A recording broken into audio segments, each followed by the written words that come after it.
Hi guys, welcome to Trading Ki Baat. Hope you're all doing well. Our today's guest is someone that you might already be knowing. He is none other than Jegan, or as people famously know him by, IT Jegan. Jegan was born and brought up in Rajapalayam, where he did his schooling and then went on to do his BSc Mathematics and MCA. Post that, he went on to work in firms like HCL and Cisco, as part of which he was sent to work in United States and Canada. Post this, his trading journey began, and he has been trading full time since 2014. Let's talk to Jegan and learn more from himself. Welcome to Trading Ki Baat, Jegan, or as you're more famously known, IT Jegan. Thank you. Jegan, how did this transition happen from IT Jegan into Trader Jegan? Okay, this transition happened in 2014, and honestly speaking, I was looking for a better salary. So that's how the South Indian will look. They will always look for a better salary. They will not look for any big business at all. And according to us, uh, anybody who is trading into stock market, right? So we will put into one bucket. Okay, so what is the bucket? Who will be there in the bucket? Smokers, alcohol drinkers, right? So we used to put these people into this bucket. Okay.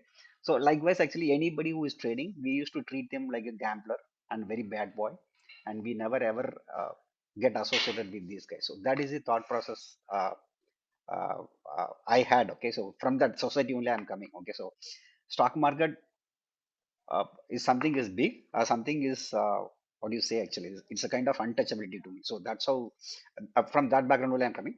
In 2014, okay, so uh, when I read a book, okay, so Rich Dad Poor Dad, I came to know that actually by doing a work you cannot grow big, and you can't create a wealth. You can only the survive. Okay, so he clearly said actually either you have to be an investors or you have to be a entrepreneur. Okay, but to become an investors, you need a money, you need asset. Simply everyone cannot be an investor. You can be an investor, but you can be a small investor. So to get a passive income, big money in investments, you need asset.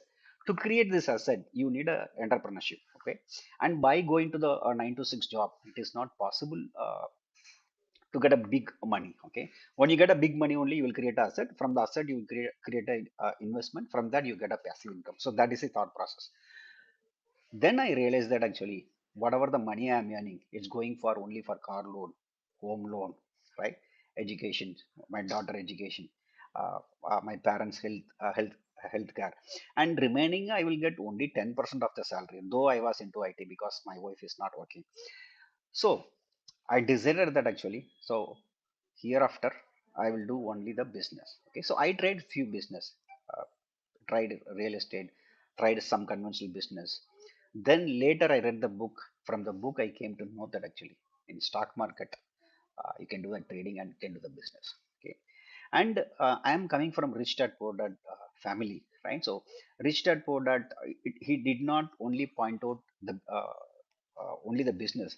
He said actually you have to copycat what rich people do.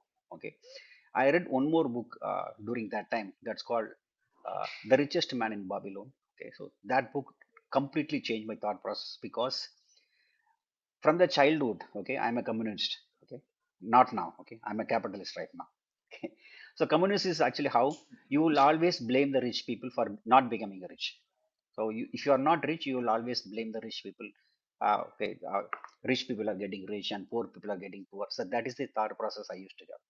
And once I read this book, The Richest Man in Babylon, the book clearly said that actually the money is not defining whether you are poor or rich. You only the attitude and the mindset is defining whether you are a rich or not.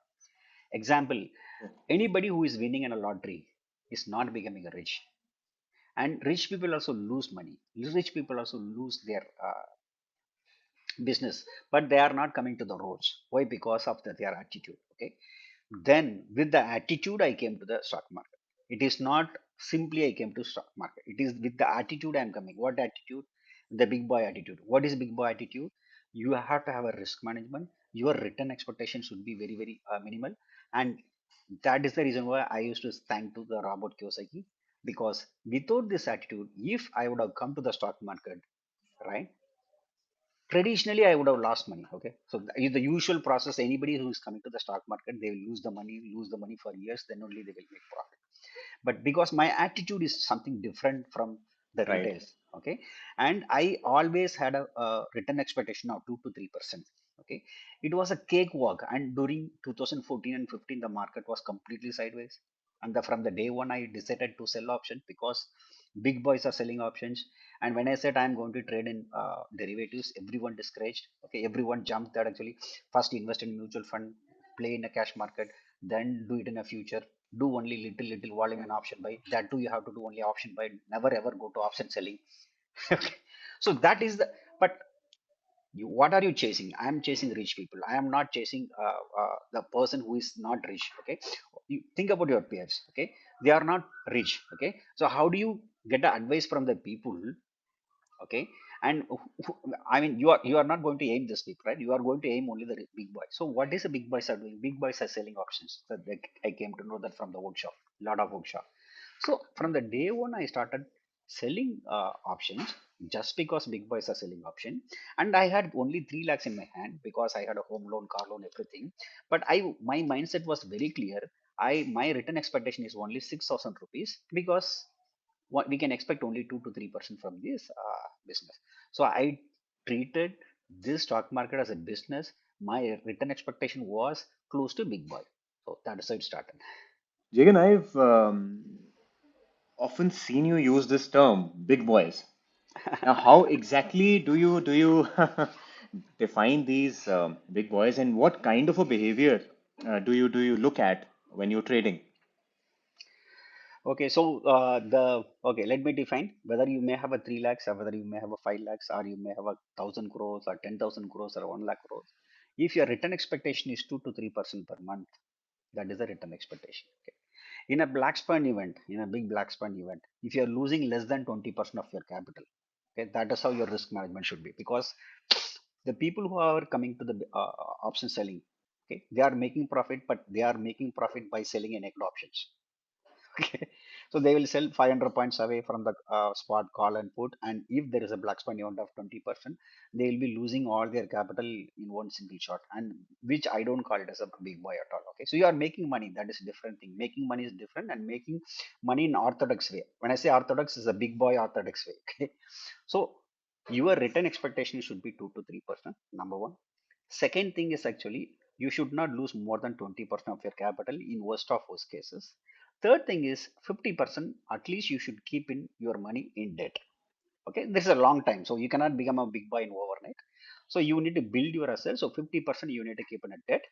And third one, and the whatever the money you are getting from passive income, it is not active income, not from workshop, not from uh, uh, trading, right? So if you are getting a, say for example, interest, Yeah. dividend, rent, royalty, or anything else that comes while you sleep, okay, and that should satisfy your daily family needs, then you are said to be a big boy. So there is no benchmark for a big boy. 10 crores or 1,000 crores, there is no benchmark. This is the benchmark. Okay, so if your passive income is satisfying your family needs, without you it can run, then you are said to be a big boy. In that way, I'm a big boy. I was about to come to this only. All the definitions that you've given point to you. Very, very interesting, Jagan. Very good listening to your journey and how that mindset of yours has evolved over the years. I'm sure it is a motivation to many. Yeah. Jagan, you've done all sorts of option trading strategies, ranging from, say, calendars to iron flies and whatnot. And I suppose now that you are fully turned into a systematic trader. How did this transition happen from doing entirely discretionary trades to going fully systematic?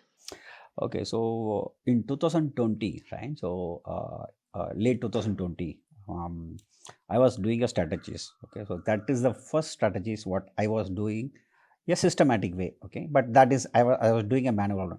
Before that, it was only discretionary. In 2020, I had an opportunity to uh, trade on arbitrage trade. So the arbitrage trade is I'll be selling options in stocks and I'll be buying options in index, where I used to get a consistent profit. Okay, so I was really happy because 3% return used to come in 2 weeks of time. So that was a good strategy I was doing during that time. That was a purely back tested based on the data. Manually I back tested, and I was working really good. But the only problem with the strategy is it cannot be done with a huge capital, because you are doing something with the stocks. And as you know that actually you will get a lot of slippages, right? So with the stocks, so I can't do that. But I had long option and bank nifty. Okay, so then I thought that actually, so why don't we do kind of 920 straddle, because 920 straddle was viral and it was doing really well. And since I had a long option with this strategies, and there was not much margin for a 920 straddle, so I started doing this 920 straddle. Okay, multiple time from multiple stop losses, everything. Then I'm coming from a technical background. Okay, so everything is fixed. So why should we be there and then placing the order and putting the stop loss and trailing it, everything? Because I believe in something. If something is can be automated, okay, you should automate, because you are going to save a lot of time. Okay, but so that's how it started. So everything I coded in Python using the broker API. Now I'm doing only this intraday. I no longer I'm not able to do the arbitrage strategy because of the bigger capital right now. I have to stick with only with this. Again, what kind of strategies are you deploying? Are they more towards trend following or delta neutral? Honestly speaking, I will decide actually what kind of market it is. Okay, so for example, if it is a high volatile market, I will play more for trend. Okay, if it is a low volatile market, I will play more for a range bound. So we have to decide whether we are in high volatility or low volatility. Sometimes, say for example, most of the time Monday it trends. Okay, if Monday is a low volatility, I used to skip it. So based on the volatility, so in trading, first thing we have to see is whether what volatility we are in. Okay, sometimes my stop loss will be dynamic based on the volatility. Okay, so that also I do. So I play for trend when there is a high volatility. I play for a range bound when there is a low volatility. At the same time, right? So for expiry, you have to play only for a time decay. Okay, so some days actually you have to play for something, some day you have to play for some other thing. So that's why I do everything. So to answer this question, okay. So all these things, these factors, they've all been coded into the system. Yes.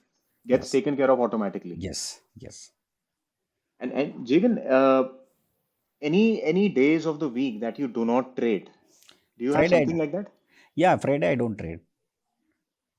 Probably because of the low decay. There are two reasons. Okay, so number one reason is there is not much decay. Even there is a decay. Okay, so if you play for a directional as well, opposite side doesn't melt fast. Opposite side actually doesn't decay fast. And third reason is the STT stamp duty is very high because you are playing with the higher premium. So the operational cost is very high. Okay, third reason. Fourth one, actually, you don't make huge profit on Friday. There is an alpha. You will make a profit on Friday. There is no doubt. But the kind of DD it goes, the time taken to recover the DD is very high. So you will not see the consistency when you are into the Friday. So I don't trade on Friday, especially for option selling. So basically, the kind of strategies that you have, the risk reward is not favorable on Fridays. Yes. And Jagan, like you said, you do not trade in stocks. And what about indices? You trade all three? No, I don't. I trade only in a bank nifty, nothing else. Not even nifty, not even fin nifty. I have to explore fin nifty some more. Nifty I trade, that is for investment, so that I do the nifty future. That is a different thing. But the main core trading is happening only with the bank nifty for pretty long time. More than 7 years, I had been trading only with the bank nifty. Any particular reasons that you don't go for Nifty? There are two reasons. Number one reason is actually bank nifty is highly volatile, so you get a better premium. Number one. Number two, the granularity in bank nifty is more. You get multiple strike prices. Okay, so nifty, if you are crossing one strike price, you don't get any premium at all. So if you want to do firefighting, if you want to do adjustments, so you will not get multiple opportunity with the nifty, but you will get multiple opportunity with the bank nifty. So you can design more strategies. With the nifty, you can't do that because one strike price, if you are going away, actually there will not be any premium at all. So the premium setup is very, very low with the nifty, but the premium setup is very good in bank nifty. Even you compare a fin nifty, the fin nifty is like a nifty only. Okay. Yeah. because the premium is not is not spread across multiple strike price. Correct. So you will get multiple opportunities. Okay, so you can do multiple strategies. Straddles, strangles, you cannot do, but fin nifty and all you cannot do. 200 points away from it, actually you don't get any premium at all.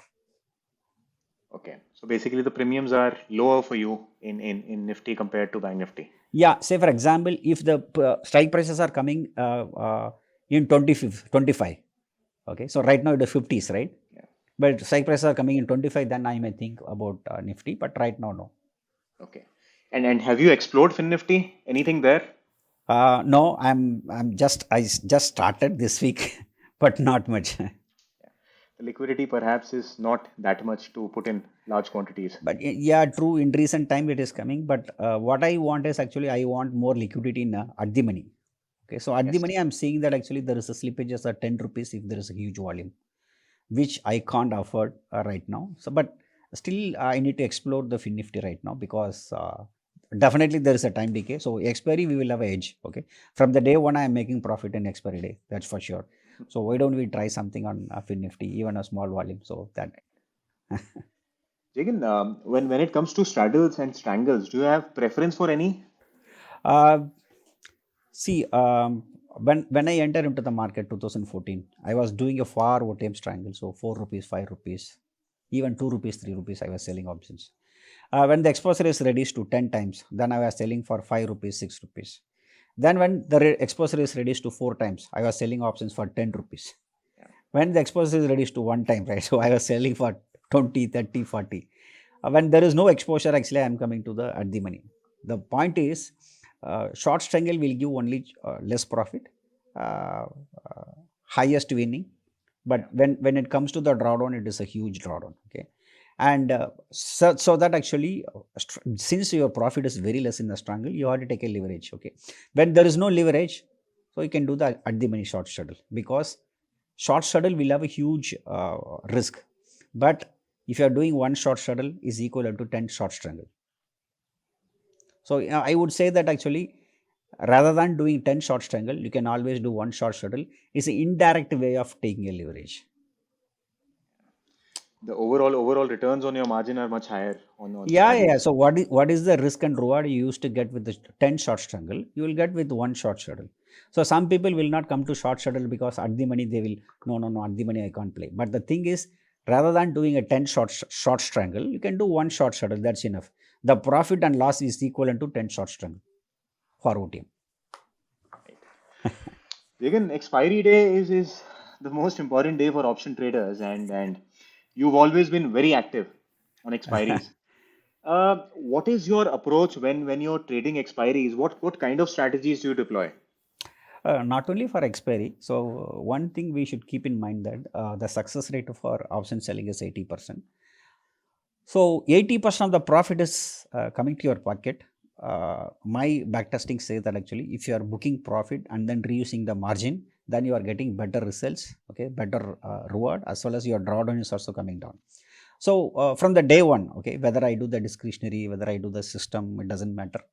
I always follow one rule, okay. So do not be there in the market for pretty long time. So go there and hunt there and then come to the godown, okay, save it, go again, hunt again, come to the godown, save it. So that's what the expiry day strategy, even with the short strangle or short straddle, till now I do. So I don't sell in the morning. I will not wait for till evening. So that is not the case right now. I had been doing at the start, but right now I will sell the options. If I'm in loss, that's fine. Even in loss, I'm happy because my margin is free. So I can go for hunting again. Okay. If the profit is coming to my plate fast and expiry, you know that actually either you will get a profit or loss within 1 hour. So that is the case. If you are getting a loss, that's fine because you will get a margin free. Okay. And if you are getting a profit, 80% of the potential profit is coming to your pocket. Actually, book it and go for another strategy, because you are waiting for the remaining 20%, and remaining 20% of the time, 20% profit, and that time your profit may get wiped out. Number one, and you are wasting the margin for that time. So rather than 80% of the profit is coming to your pocket, book it and go for another one. So that is the best thing I do, and it's a kind of scalping.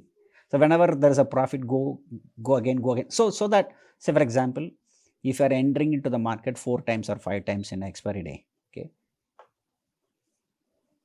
market cannot kill you not all 4 or 5 times. It can kill you 1 or 2 times. But if you are going to be there in the morning and you are going to stay till evening, definitely the market will kill you. Okay, some days it is going to make a big loss. So that is the learning I did. So do not stay into the market for pretty long time. Go there, either stop loss should be hunted or you have to make a profit. So Very that is the interesting. strategy. Yeah, Very interesting. So that means you keep taking entries and re-entries. of You course, keep freeing up your margin and then placing new orders of course. from fresh. Yeah, yeah. So Jegan, this brings something to my mind. Does this make you incur higher charges and higher slippages No, entering actually and no. re-entering? You are playing with the expiry date, the premium is less, number one. And moreover, you are just going to reuse the margin. So you would have already bought the hedging. So you are not going to buy the hedging again and again. You are using the hedging only one time and you are just reusing only the selling part. The buying part, you are keeping it open. Okay. Okay. And say for example, I will give an example. Okay. So if you are keeping your trade since morning to the evening, 100 rupees profit. Okay. 100 rupees profit. Okay. And if you are booking profit of 80 rupees and going again, and you are making a profit of 60 rupees and coming again, if you are making profit of 40 rupees and coming again, if you are making profit of 20 rupees, so you are making profit of 200 rupees. Same margin, you are making 200 rupees profit. Okay. If you are not making use of this one, you are making 100 rupees profit. Okay. You are making double the profit, and assume that there is a cost for the STT and stamp duty, everything. Okay. Put it together. Even you spend 20 rupees or 25 rupees, even 50 rupees, you take it, you are going to get 150 rupees, right? So it is better than 100 rupees. Moreover, your drawdown will come down. So you will not get trapped. So rather than 100 rupees is best, or make 200 rupees minus 50 rupees is the cost, which is best. So 150 I will go, because anyway leverage is not there. I have to take, see, from the day one I made profit only in the leverage, that for sure. So right now leverage is there, but you can take the leverage indirectly. How? Buy the hedge, okay, and make sure that your stop loss is hitting it fast. That is also one way to take a leverage, because your stop loss is getting fast and you will get the margin free. Okay. And when you get a profit, you reuse the margin. It's a kind of leverage I'm taking indirectly from the market. So I believe in a leverage either directly or indirectly, but your risk should be always based on your capital, not based on your leverage too. True. True. The idea seems to be very good, but I'm sure not that easy to execute. You must have Yeah, spent hours building yeah. that kind of a system. Jagan, when it comes to expiry days, I've often seen you making a lot of adjustments, and you have been very good at adjusting options on expiry days. Do you still do any kind of adjustments on expiries? No, I don't do it.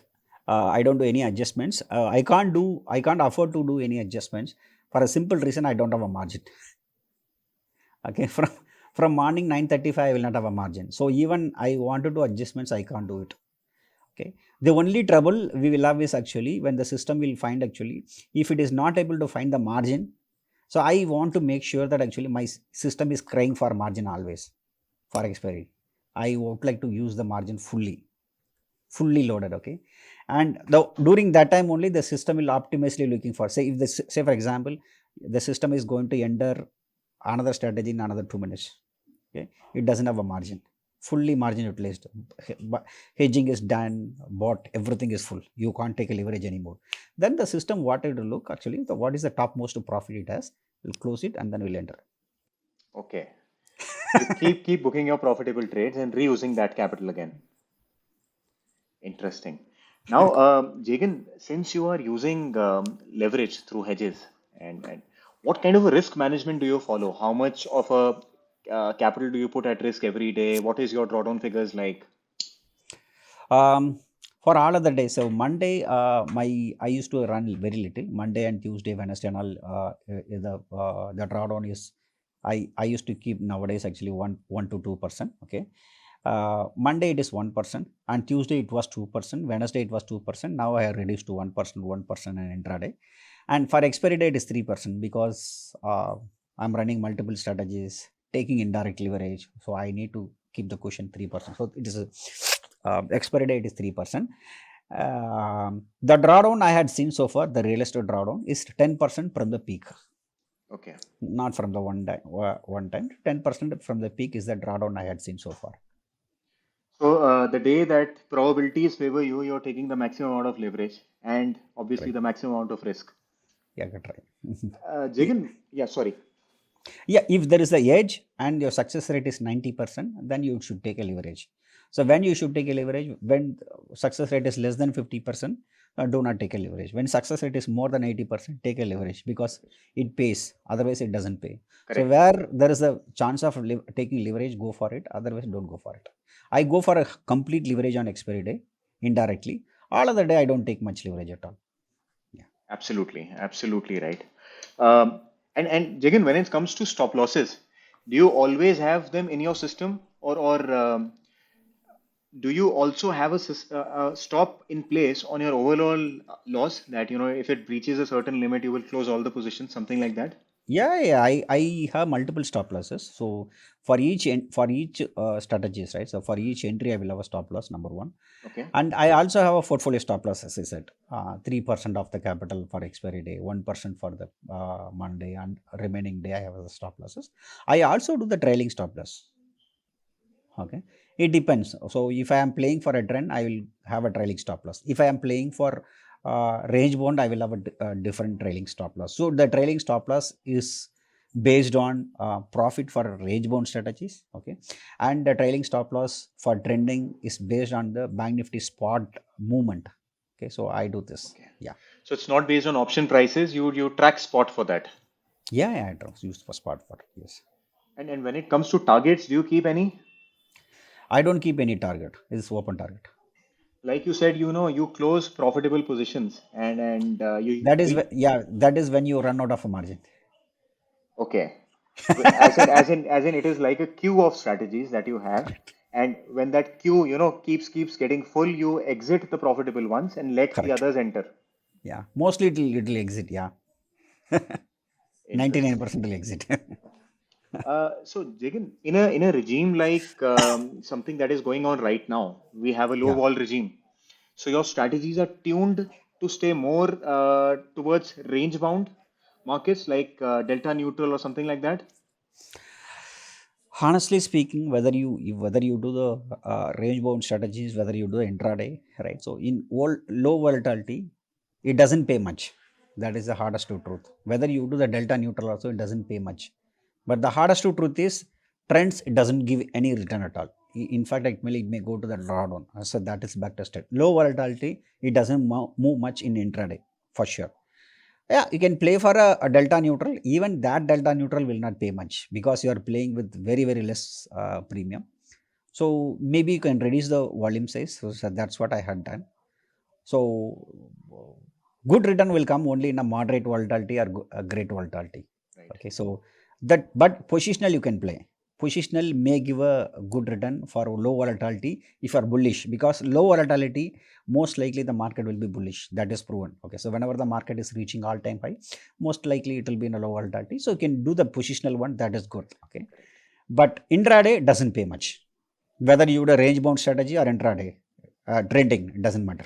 So in a market regime like what we are having right now, your suggestion would be probably to reduce the volumes a bit and maybe Yes, focus lesser on trend right now. of course, 100% true. And Jagan, like you mentioned that positional is better in a scenario like today, in such kind of markets. But What? you have to be a directional, so it's very important. Yeah. So you have to be a directional. Low volatility, you can close your eyes, market will go up. Yes. True. 90% actually the market will go up. So that is the reason why it is in low volatility. Market cannot crash in low volatility. It may start, okay, it may start, but market is staying in a pretty low volatility for pretty long time. Then market is obviously bullish. Yes. The odds are much higher to go up. Yeah.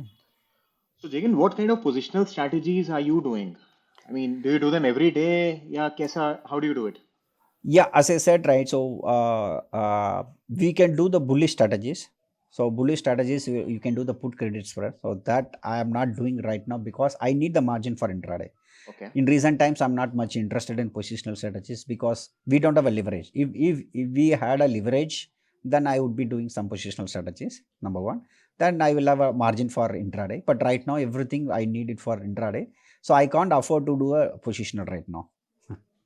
Okay, Right. so that is the thing. Yeah, I've also noticed that you started doing Nifty futures sometime now. yeah, trend following. That is pure trend following. Yes, pure trend following. It's only long only model. It is mainly for investment. Yeah, That is just to replicate the investment. correct, correct. And Jagan, what kind of a time frame do you look at for your Nifty futures? 75 minutes. You're doing that at 75 minutes. 75 So minutes. that has Yeah. that has a strict trailing mechanism built in. Yeah, yeah, of course. Yeah, And all trending strategies will have a trailing by default. That is the nature of trend following. and do you keep any targets there or no targets at all? No, Just no. keep Trend trailing. following will not have any target. That is also property of trend following. Trend following should not have any target. Trend following should not. You should trail your profit. Okay. Jagan, you have been compounding your capital very well, and Right. and you've grown from a small capital base to a very large capital base now. Right. How and when do you increase your quantities when it comes to compounding so as to keep compounding in an optimal manner? To be very honest, I started from 3 lakhs. There is one YouTube video, people go and check it. Okay, so 3L to 3 CR. So right now 3 CR to 5 CR. Okay, so right now I am also trading for 15 CR in prop desk. So totally put together, I am trading for 20 CR only for myself. Yeah. Okay, so 15 CR is a leveraged one from the prop desk, and 5 CR is fine from actual money. Okay, without taking leverage. And I from the day one, right? So I always do the basket system. So right now, for non-expiry day, 25 lakhs is the basket. For expiry day, 15 lakhs is the basket. So I always keep my profit and loss everything in a basket. So that is the reason why from the day one I did not face any psychological problem at all. So I used to ask my team how much profit we have. They will say 15,000. Okay, 15,000 is 1% of the capital. But behind one, actually, I will be running crores and crores of money. So, say for example, if I'm running 100 CR, I will get 1% is 1 CR. But which should not, which should not my mind psychology, right? It should not damage my psychology. So I always look for a basket system. So if I get 15 lakhs profit, I will accumulate. If I get 15 lakhs loss, what I will do, I will distribute. So automatically your capital will be growing when there is a capital of profit of 15L. Otherwise, actually, it will be same capital.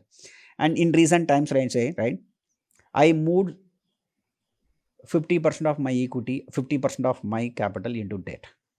Okay. So as I said, right, so I'm going towards the big boy. So some of the capital I'm keeping away from the stock market. So that is a long-term one. Now everyone cannot do that because they will not have capital for a trading. But in long run, I believe that actually we have to keep some money outside of the stock market, maybe in a debt fund or corporate bond or real estate or gold or something else.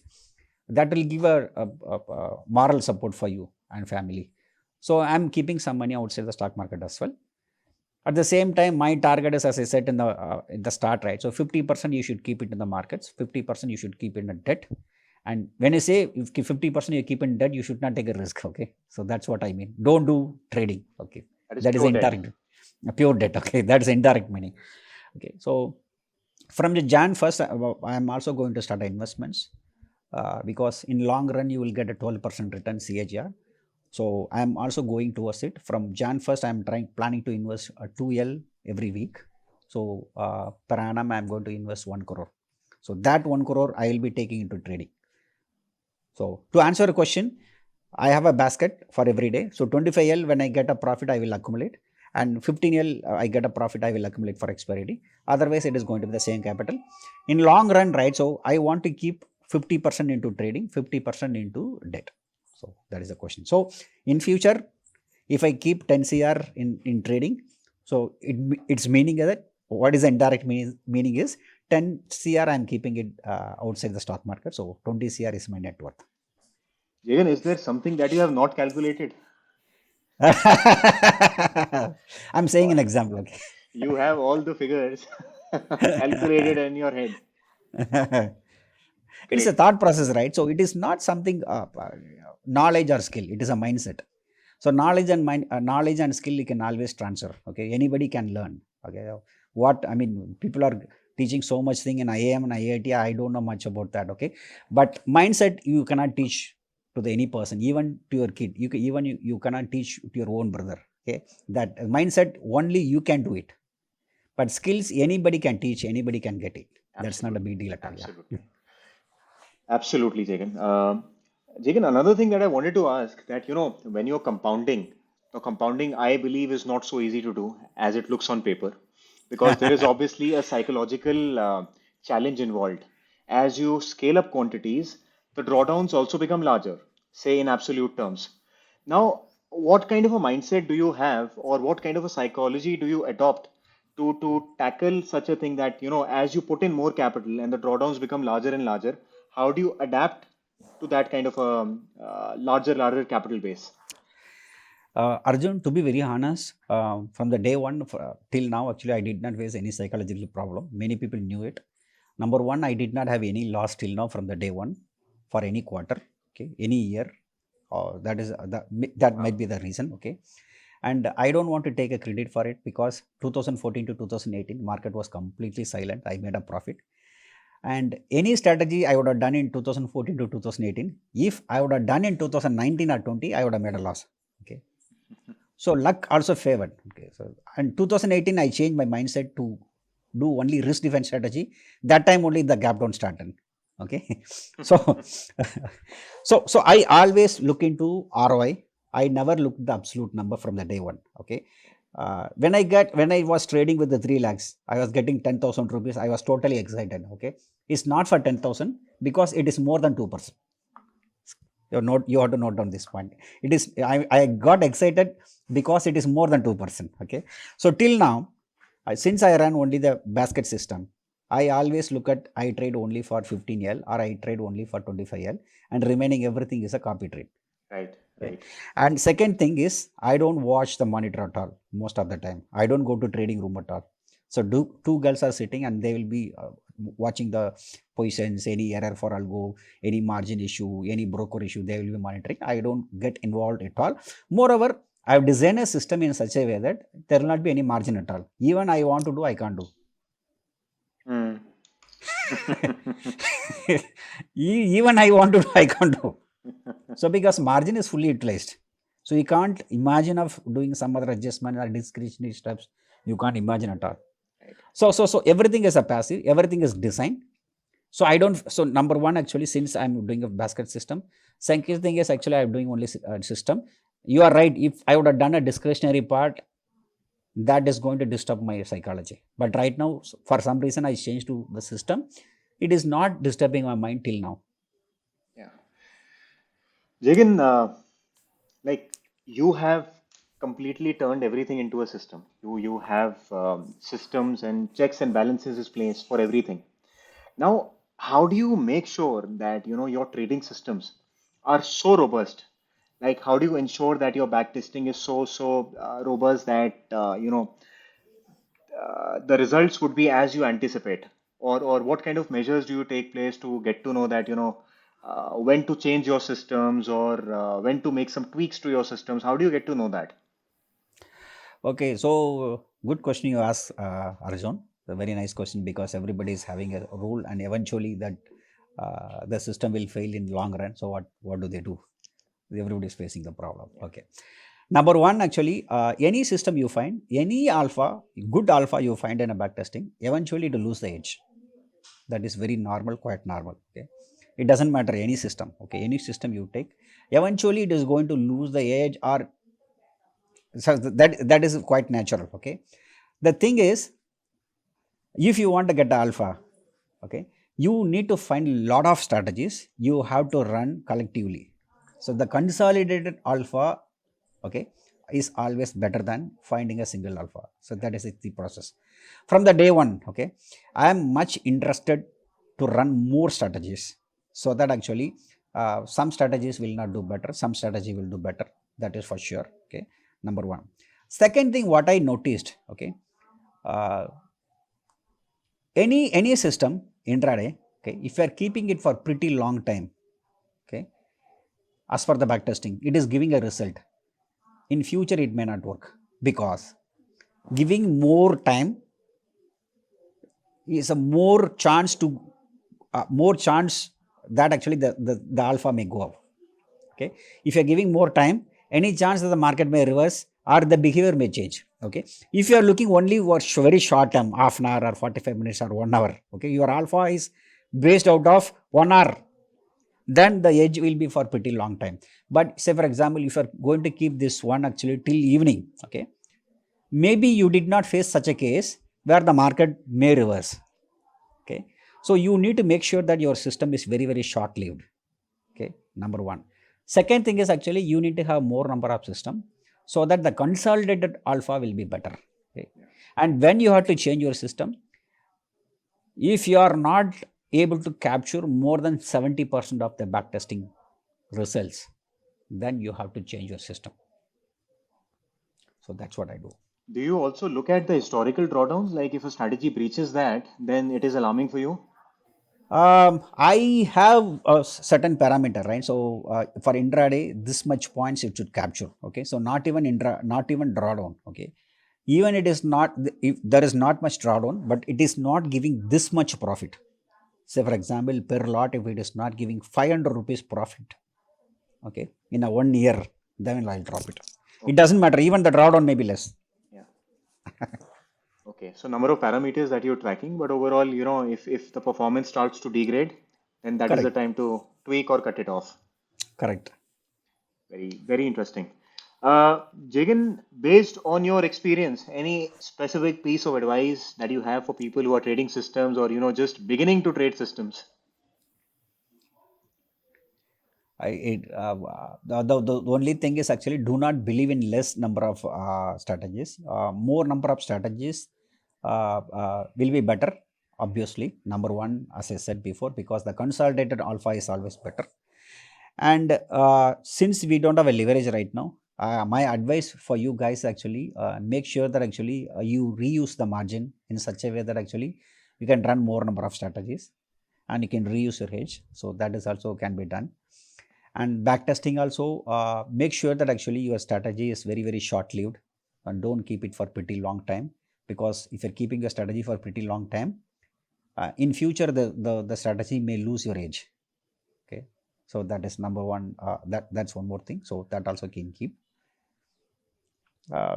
And make sure that actually you measure the volatility accordingly, you design your strategies, because most of the guys I know for sure, they don't see the volatility at all.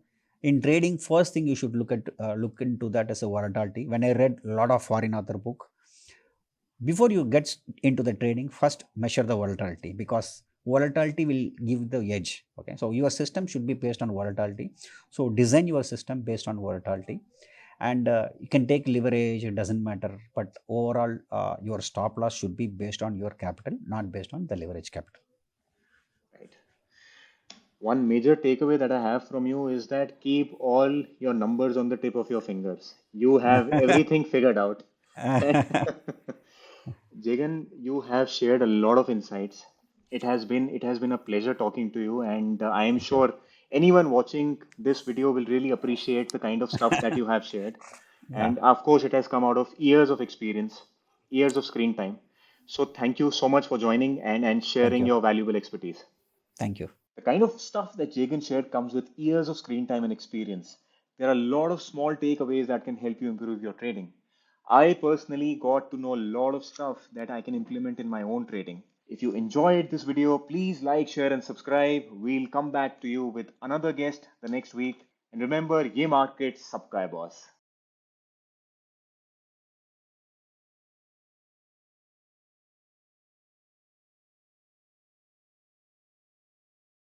Investment in securities market are subject to market risks. Read all the related documents carefully before investing. Please read the risk disclosure documents carefully before investing in equity shares, derivatives, mutual fund, and or other instruments traded on the stock exchanges.